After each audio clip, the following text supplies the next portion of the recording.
দেখুন, আপনারা জানেন সবাই ভারতীয় জনতা পার্টির প্রত্যেকটা শাখা সংগঠন এবং মাদার সংগঠন 3 মাস পর পরই কার্যকারিণী বৈঠক করে থাকে এবং মূলত আমাদের কার্যকারিণী বৈঠকের বিগত দিনের কর্মসূচি এবং আগামী দিনে ভারতীয় জনতা পার্টিকে কীভাবে সংগঠনকে মজবুত করা যায় এবং দিশা ঠিক করার জন্য আমাদের কার্যকারিণী বৈঠক হয়। এবারে কার্যকারিণী বৈঠকটা একটু অন্যরকম, যেহেতু আগামী 30 তারিখে, এই মাসে 30 তারিখে মোদিজির নেতৃত্বে যে সরকার, যে জনমুখী সরকার, সেই সরকারের 9 বছর পূর্তি, সেই সরকারের 1 মাস ব্যাপী বিভিন্ন কর্মসূচিগুলো ভারতীয় জনতা পার্টির সরকারের যে মোদিজির নেতৃত্বে যে সরকার মানুষের সাথে যে কাজগুলো করেছে সেইগুলোকে আবার মানুষের সামনে নিয়ে যাওয়ার জন্য, তার জন্য 9 বছর পূর্তি উপলক্ষে আমাদের এই কার্যকারিণী বৈঠক এবং পুরো 1 মাস ব্যাপী ভারতীয় জনতা পার্টির সঙ্গে সঙ্গে বিভিন্ন শাখা সংগঠনে আমরা যারা আছি, যুব মোর্চা বলুন, মহিলা মোর্চা বলুন, এসসি মোর্চা, বিভিন্ন মোর্চারাও তাদের কিছু কার্যক্রম নেওয়া হয়েছে। যেমন আমাদের মধ্যে থেকে যুব লাভার্থী যারা আছে, যারা ইউথ মুদ্রা লোন থেকে আরম্ভ করে পিএমজিবি লোন থেকে আরম্ভ করে বিভিন্ন সেক্টরে গভর্নমেন্টের সহযোগিতা পেয়েছে এই সরকার, মোদী সরকারের, তাদের সাথে গিয়ে আমরা আলোচনা করব, তাদের সাথে আমরা দেখা করব এবং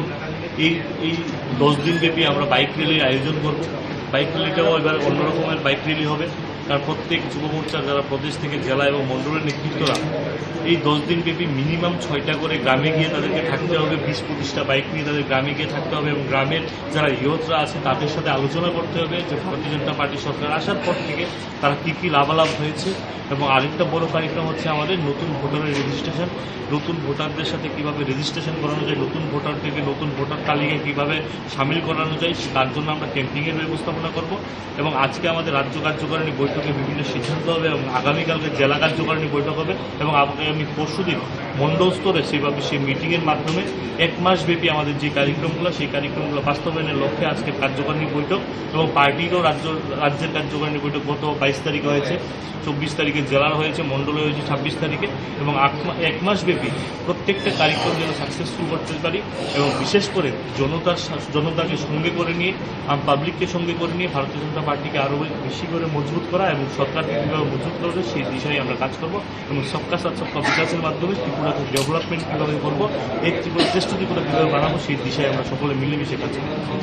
এটি আজকে কার্যকরী বৈঠকের মূল লক্ষ্য। Thank you. আপনারা নিজ নিজ জায়গায় আসন গ্রহণ করুন এবং আমাদের দলীয় দিশা দেওয়া আছে। আপনারা অবশ্যই প্রত্যেকে দলীয় করা বাধ্যতামূলক এবং তারপরে আজকের পুরো মিটিং আপনারা আমাদেরকে সহযোগিতা করুন। সঙ্গে আমরা পরিবেশন করব, সকলকে অনুরোধ করব বন্দে মাতরম সঙ্গীত আমরা পঞ্জীকরণ সেরে নিয়েছি।